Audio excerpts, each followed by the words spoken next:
Hello and welcome everyone to Spontaneous Outdoor Dialogues. So, Eamonn, Spontaneous Outdoor Dialogue is the name of our podcast. It has not been unfortunately very regular, but hope we can make it more regular, where we explore the power of ideas. I'm very glad today that I'm joined by you, Eamonn, because everyone who have graduated from any of our programs at Center for Civil Society knows your name, because they are handed over your public choice primer. In that vein, my first question to you would be, so your primer distilled complex individuals and ideas into amazingly digestible forms. So what was your motivation when you got started on writing primers on variety of topics and individuals? Well, the first one was on A Hayek, the great social theorist and economist, and that was back in 1985. And what brought it on was that I went to a conference that a friend of mine, John Blundell, had organized in London about Hayek. And there was a bookshop had brought along lots of books by Hayek. And some are very fat and thick like that, and some are very thin like that. And there were a lot of people who weren't academics there. There were business people and just ordinary people who were interested in ideas. And I could see them looking at these books and picking them up and looking at them and putting them down again. And you could see they were thinking, where do I start? How do I get into this subject? And so I thought, what we really need is a little book that tells you what Hayek's ideas are all about, and goes right through. He explains his life, but also explains his economics and his social theory and why he's important today. And I said to my colleague, Madsen Piri in London, that yes, I was planning to do this. And he said, that's fine, he said, but don't use any words longer than that. And that was an amazingly good discipline, because if you can't use words longer than that, you can't use jargon, and you can't confuse your readers, and you get into the habit of writing words as short as that, sentences as short as that, and paragraphs as short as that. And then people can understand the ideas. It's difficult to do. It's very hard to take a very complex economic idea, for example, and turn it into something that's short and easily understood. So it's hard work, and it takes a lot of time, but it's well worth doing, because I think these books have indeed influenced quite a lot of people around the planet. Yeah, absolutely. For example, the term spontaneous order itself, which is the name of our podcast and our in-house blog, etc. And we try to convert as many of our work into Hindi as possible. It is extremely challenging, or rather impossible, to find the Hindi word for spontaneous order, for example. Actually, the same goes if you want to just explain spontaneous order to people, okay, what that is.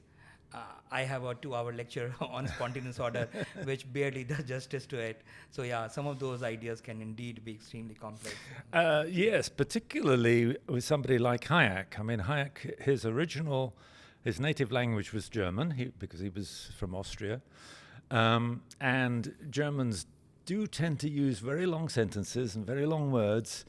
And they usually often put the verb right at the back of the sentence, so it's difficult to follow. And Hayek, I knew Hayek a little, and he always struggled with English. And I think many of the terms he uses, like spontaneous order, they don't really mean in English what he meant them to mean in German. So you've got that problem as well. So it's not an easy thing to do. In fact, I've just done another little book on Hayek's Law, Legislation and Liberty, and I go through his terminology one by one and say what it really means, because Germans use words like order, and in English that really means something quite different to how it's used in Germany. So there's a number of those sorts of phrases which are quite difficult to translate and understand. Yeah, absolutely. I remember doing a colloquium once on one paragraph of Human Action by Mises, and it was, of course, translated from German to English. And we devoted entire 2 hours or more discussing just one paragraph.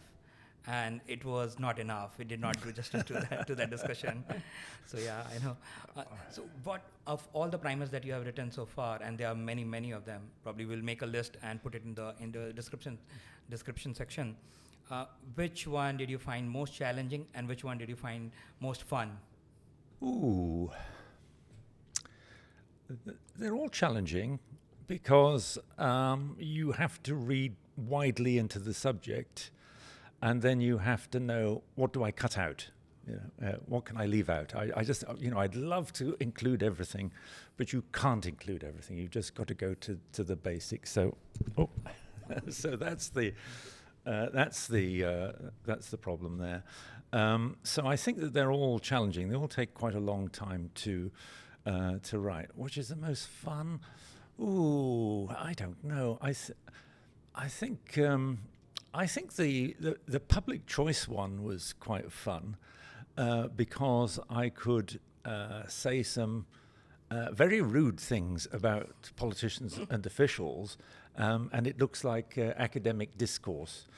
And actually, it was translated into Farsi, which is the official language of Iran, believe it or not. Where, of course, they have censorship, and the text had to go through the official government censor. And I thought, well, I wonder what they're going to make of that, because this is a book saying that governments are absolutely terrible and that they're all self-interested, and the whole process is not rational. And so it came back from the official censor, and all they had done is taken out a reference to alcohol. I was talking about Adam Smith and the wine industry or something, and they took that out. And I thought, that tells you something about government, does it? That you can write a book which is just completely anti-government, really, in its message. and it just passes through because the bureaucracy know that they have to take out any reference to alcohol, but otherwise they don't really care, you see, so on it goes. So that was quite fun in that way. I'm entirely sure, yeah. I'm glad that your next upcoming one is on law, legislation, liberty. Yeah. Law, legislation, and liberty, yes. And liberty, that's right. So on that one, because we have tried to organize a couple of team session reading groups, etc., and we have found it extremely challenging. No. So I'm pretty sure it's going to be extremely useful. It is very challenging, and I sort of make that point in the book. That what I say is that Law, Legislation and Liberty is a great book, but it's not a good book. And Hayek himself would know, indeed did know, that it wasn't a good book.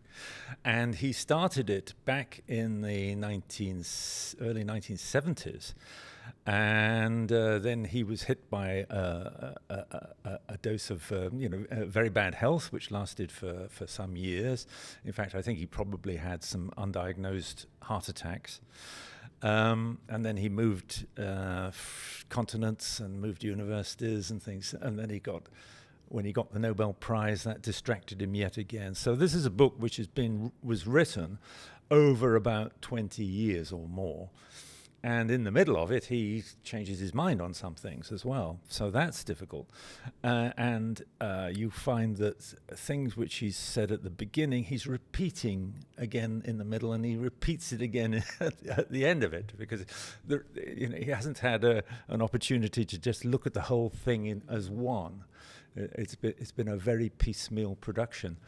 So, I saw this work coming out at the time, and it was a great relief when each of the volumes was finished, because we weren't sure that Hayek was going to survive even, and that makes it an extremely difficult book. And some parts are written very carefully, and some parts are obviously done in a hurry, and so it's not a book I would read for pleasure.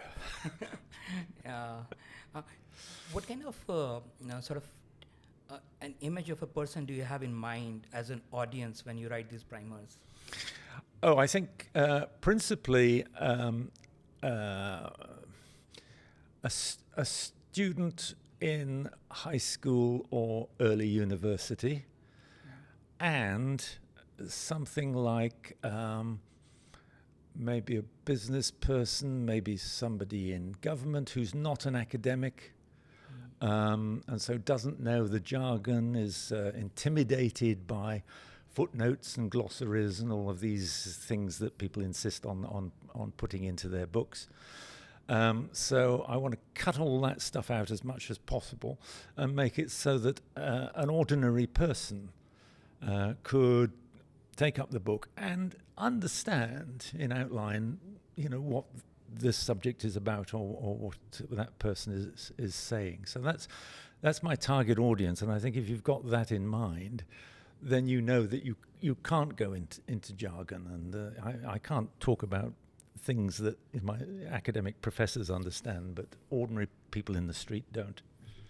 No, from that point of view, I think it's a huge public service. Thank you. I just wish that these ideas were read by more people, which you are able to, get them access to. But yeah, I think a lot more remains to be done there.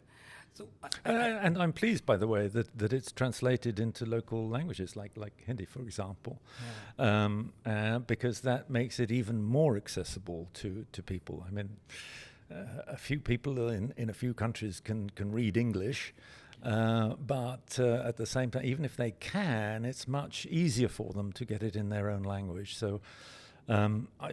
Again, part of the audience that I have in mind is the translator. That can I write it in such a way that it reads elegantly in English, but it's simple enough that it can be translated very easily, and that's not easy. We only have 450 million people who speak Hindi as their first language. Mm-hmm. Just 450. Yeah, of course.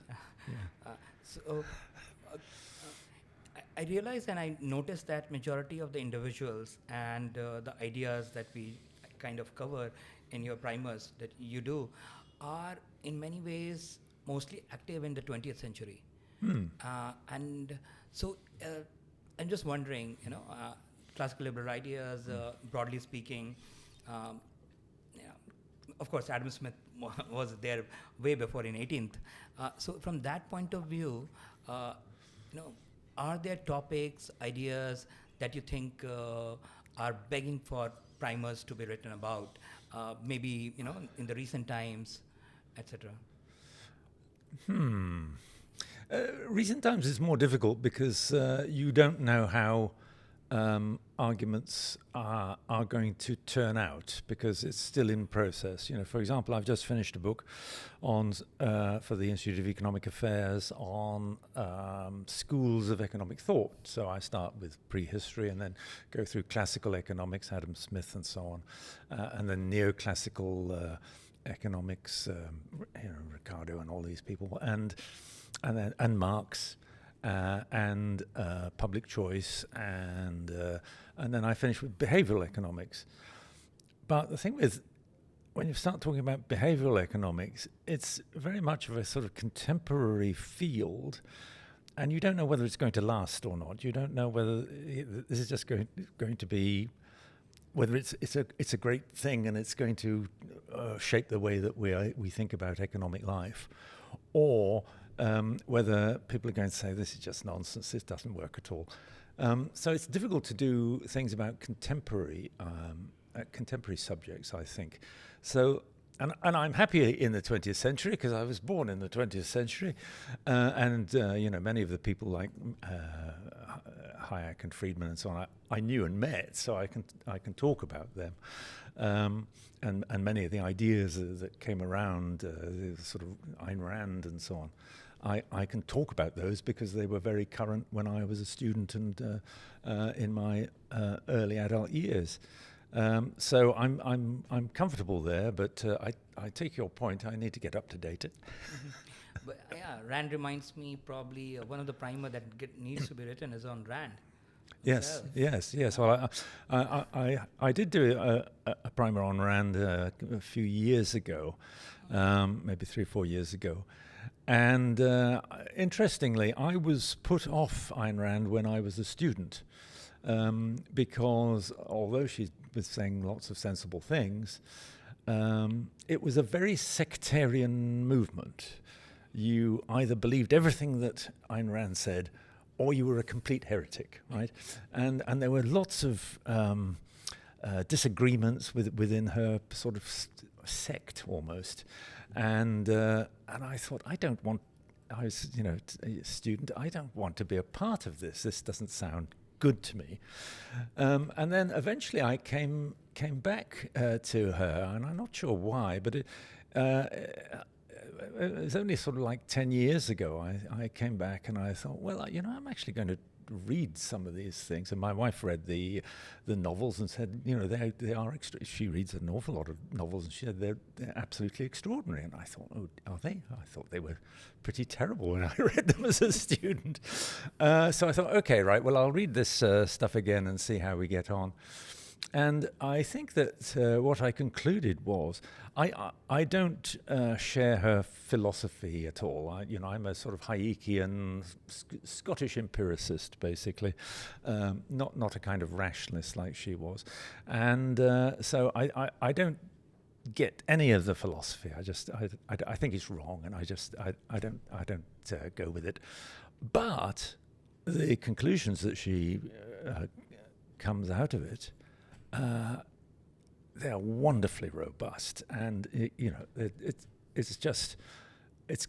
great, and it really charges up your batteries. You think, yes, this is what we believe, and so I did this primer, and it's slightly critical at the edges, but at the same time, I think it benefits from that. And I hope that it's a fairly balanced view of what she believed and what people have made of it. Oh, I was not aware of that. I will check it out. Yeah. So it will probably be a shorter list to think of the people and ideas on which you haven't have a primer yet. Well, a lot of people want me to do something on Bastiat. But I think that's been done by other people. A lot of people want me to do stuff on Ricardo, and I think, well, that's been done by a lot of people as well, and I'm not sure I've got anything new to say on that, and I'm not sure that Ricardo was kind of mixed up anyway, because it was a transition really between he was at the transition between classical economics and the theory of value of classical economics, that it's labor, it's the amount of labor that you put into something, that's what determines its value. And that was clearly breaking down at the time. In fact, it was breaking down even as Adam Smith was putting pen to paper. He knew there was this idea was not perfect. So and very shortly afterwards, of course, you had the Austrian Revolution, where they talked about subjective value, that value is in the heart of the beholder, not in the object itself. And then you can make progress. Then you say, right, now we understand things like trade, because people value things differently. And so if they value things differently, they can swap, they can exchange. Yeah. No, I mean, solving that water diamond paradox was, and going... Oh, yeah, absolutely. You realize that sometimes these ideas come together, because the subjective theory of value and getting over the labor theory of value happened simultaneously by Jevons, Menger, yes, and others coming together, and it almost happened simultaneously. Yes, it does. And yes, people working on their own, completely separate. So that was quite interesting. Yes, I think Jevons's book and Menger's came out in the same year, I think. Yeah, exactly. And Jevons said, this is a very novel idea I'm putting forward. But in fact, people were already starting to say, and there were other academics who'd already made the same point. So I think you are probably one of the best person to comment on the history of ideas, especially probably classical liberalism, the way it has evolved. So how do you see, and going away from probably the 20th century, moving away into the 21st, how do you see the evolution of these ideas, and having been involved with Adam Smith Institute, where regularly getting involved into what is going on in the present day world, political economy wise. So how do you see the classical liberal ideas? Well, I think classical liberalism has to reinvent itself for each generation. The world of Adam Smith was a very different world from what we live in today. And it used to be people used to phone us up and say, can your think tank tell us what Adam Smith would have thought of the third London airport proposal or something? And well, I have no idea, right? It's a completely different world and a different set of institutions. So the world he was writing about was different, and I think that you need to update the ideas within the context of current issues. I mean, much of the discussion in the 20th century, for example, was about comprehensive economic planning. Now, there are countries where they have comprehensive economic planning, like Russia and North Korea and a few other places like that. But that's not really the problem today. The problem today is creeping regulation and creeping taxation. And those are a sort of form of planning, but by other means. And therefore, classical liberals can't just talk about how silly it is to try to run your economy centrally, although Hayek made some extremely important and useful points on that, as did Mises. But you have to say, well, yes, but how does a classical liberal approach the idea of regulation? Because regulations are there for a reason. Every regulation is there because somebody wanted it for some purpose. Well, it may be a good purpose or a bad purpose. Usually, it's a good purpose. That people,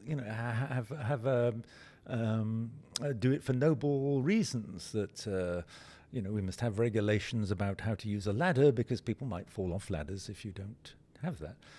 And so, anytime you say, well, we should get rid of. Anytime you say we should get rid of this regulation or that regulation, then all sorts of people will come out of the woodwork and say, oh, you can't do that. People are going to lose their lives. They're going to get hurt, and And you need to respond and say, well, what about personal responsibility? And look before you leap, and all these things. And so I think I think classical liberals have to keep on updating themselves in the light of modern problems. Nice. On the answer to the question about the third London airport, I think there's a very easy answer that Adam Smith you can apply to, which is my favorite line in Wealth of Nations. Division of labor is limited by the extent of the market. Yes. So the third London airport, if it increase the extent of the market, then sure, why not? Please yes, absolutely. Go ahead and do it. Yeah. Oh yes. He was very much in favour of infrastructure, because that he thought. People say, oh, Adam Smith, he wasn't really free market. He believed in the government should build bridges and harbours and things like that. But he believed in that because that helped commerce to happen. It helped trade to happen, helped domestic commerce. So he was very much in favour of having good infrastructure, yes. I think for most of our audience, they are not most familiar with Adam Smith Institute. They may have heard about it when they Googled you probably, so their idea of Adam Smith Institute will be through you rather than to you through the Institute. What kind of areas that the Institute is working on, and what are the plans going forward? Well, we actually focus mostly on UK policy, and our role is really to introduce ideas into public debate. And we believe in free markets and lower taxes and less regulation and smaller government and free trade and all of these good things.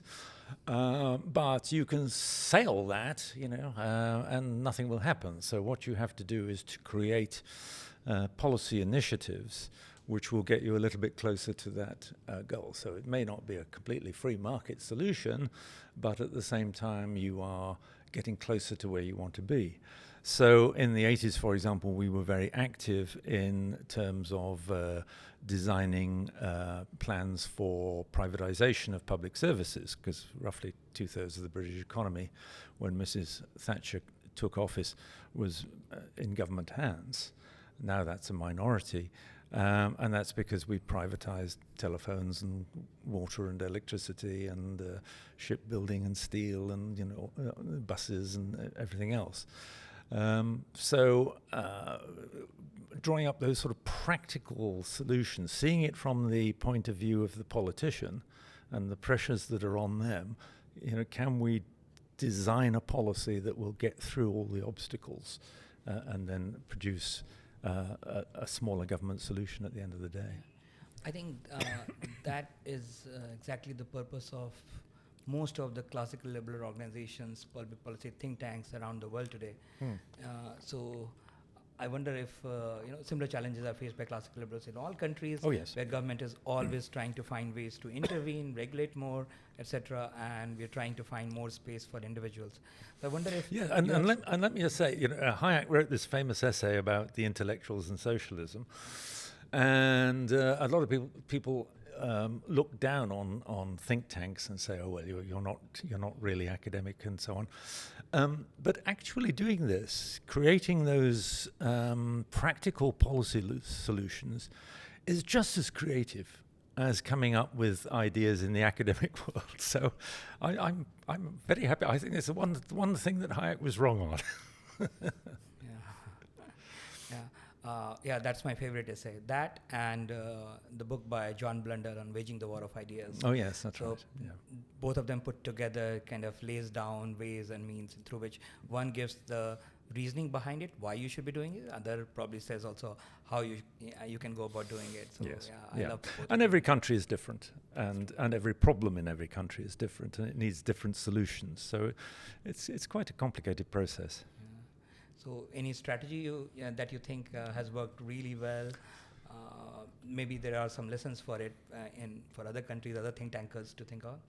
Well, I always say in anything actually, in running a think tank, writing an article, whatever it is, see it from the audience's point of view.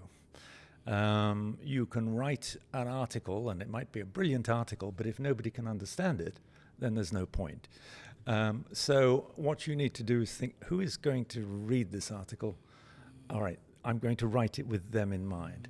Or if you're developing a policy, who is going to implement this policy? Right, let me understand the pressures on them, and then I can work it out how to do it in a roundabout way to help them. And I think that is absolutely an absolutely essential way of looking at life. Don't look at what you want to say and what you want to do. Look at how can I do this through other people. Yeah, absolutely. Probably we don't do that enough. We need to play a little closer. Well, you do need to do both. Actually, you need to be very robust in putting forward free market ideas. And so that you're, if you like, shifting the center of the debate, but at the same time you need the practical thing. And some think tanks, do one thing, and some think tanks do another, and some do both. And we try to do both, and we also try to do a lot with younger people. We have large and active student programs, and we try to get people interested in these ideas. And perhaps they like them, perhaps they don't. But the ones that like them, we can help and through their lives and careers, and see if we can get them favourable treatment in universities and get them into jobs and things like that. Yeah. So between primers and probably the next, today, the attention span of majority of the people is extremely small. So forget about reading Law, Legislation, Liberty, but even reading a primer on that will be, not cup of tea for majority of the people. I do wish I was any good as a cartoonist. Oh. I've always wanted to do the cartoon Wealth of Nations by Adam Smith.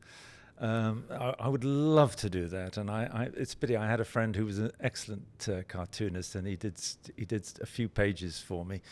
and it was brilliant, but unfortunately he died quite young, and so it never got done. But if there's any cartoonists out there that would like to help me on doing a cartoon Wealth of Nations, I'd like to know. That would be great.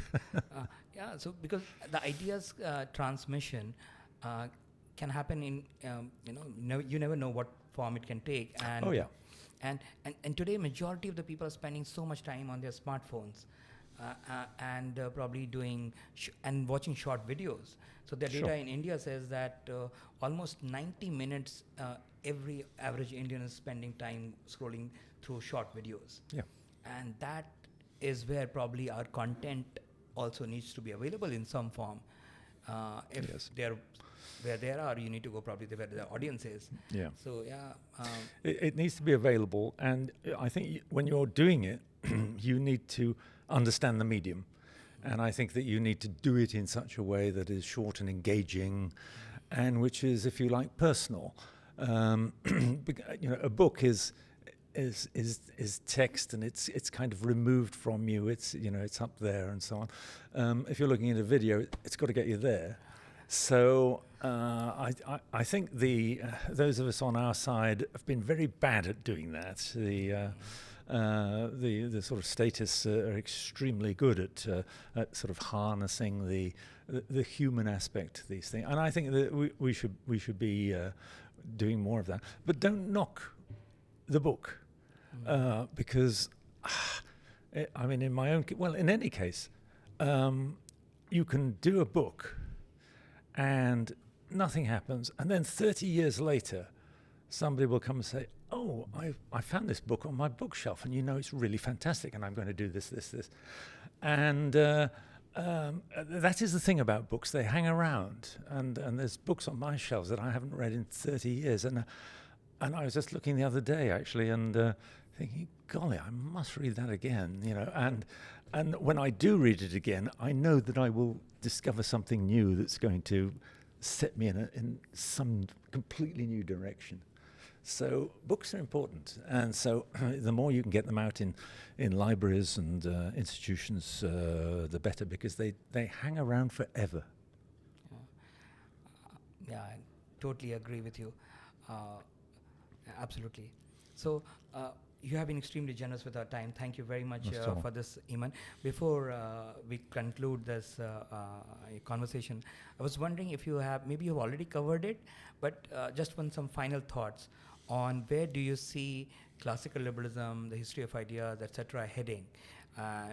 Because you probably have seen, like you mentioned, through writing of these primers, through running a think tank, through interacting with individuals like Friedman and Hayek, Lady Thatcher, etc. So where all of this is coming from and where it is headed, maybe from a little bit global perspective?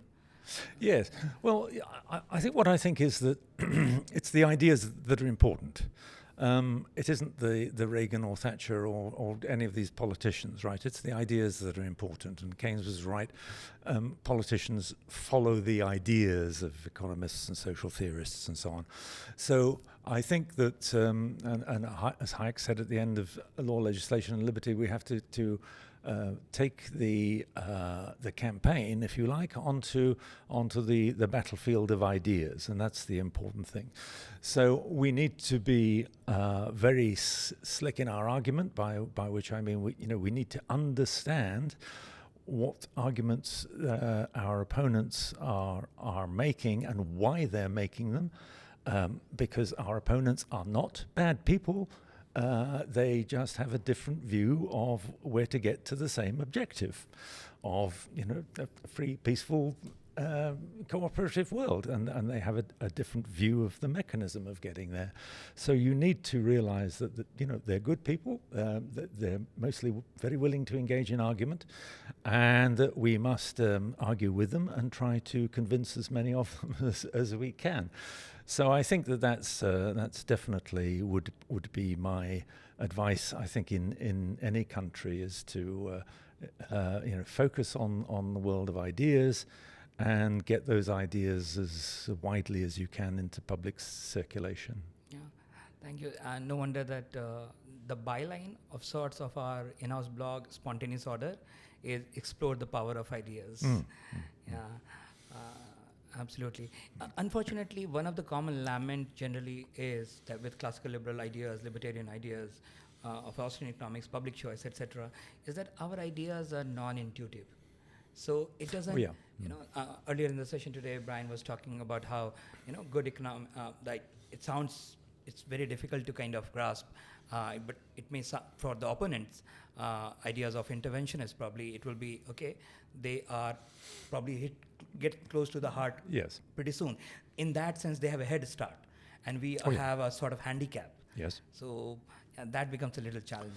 Yes, and you need to explain the consequences of ideas. For example, the idea of a minimum wage. Again, it's proposed for very noble reasons, which is that you don't want people working on very low wages. You want everybody to be paid well. But then when you look at it and you think, all right, well, why not make the minimum wage $200 an hour, right? And then everybody would be well off. Well, except there wouldn't be any jobs because a lot of people are not worth $200 an hour to their employers. And then you realize, well, who is it that is worth less to employers? And it is people like young people who don't have the habits of work yet, and it's maybe people with disabilities, it's maybe people who are immigrants and don't necessarily understand the language as well as they might. So the very groups that you're trying to help, the poorest groups and the most disadvantaged groups, they're the ones that the policy discriminates against. So you just have to keep saying this. So you need to keep saying that, but also to say, well, there are better ways to do this. Yeah. We could have tax credits and so on. Yes, it's a cerebral argument rather than a heart argument. But at the same time, politicians are supposed to think through the results of what it is that they do, and hopefully you can help them to do that. Yeah. Unfortunately, politicians don't say that let's make minimum wage $200, which would sound ridiculous. They say $20, yeah, which exactly. sounds very reasonable. Yeah, that's right. Actually, just the other day, Delhi Chief Minister has increased the minimum wage here in Delhi. Unfortunately, or fortunately, thankfully, those laws are not extremely well sort of closely implemented or have a wider play, but generally what minimum wage is set, market wages tend to be a little higher than that. Yes, so yes, that's that true. helps. Well, as Milton Friedman used to say, thank goodness we don't get all of the government that we pay for. Absolutely. It had been amazing. Thank you very much, Eamonn, for joining us. And I hope that audience will benefit a lot from this conversation as well. Thank you. Yeah. Thank you.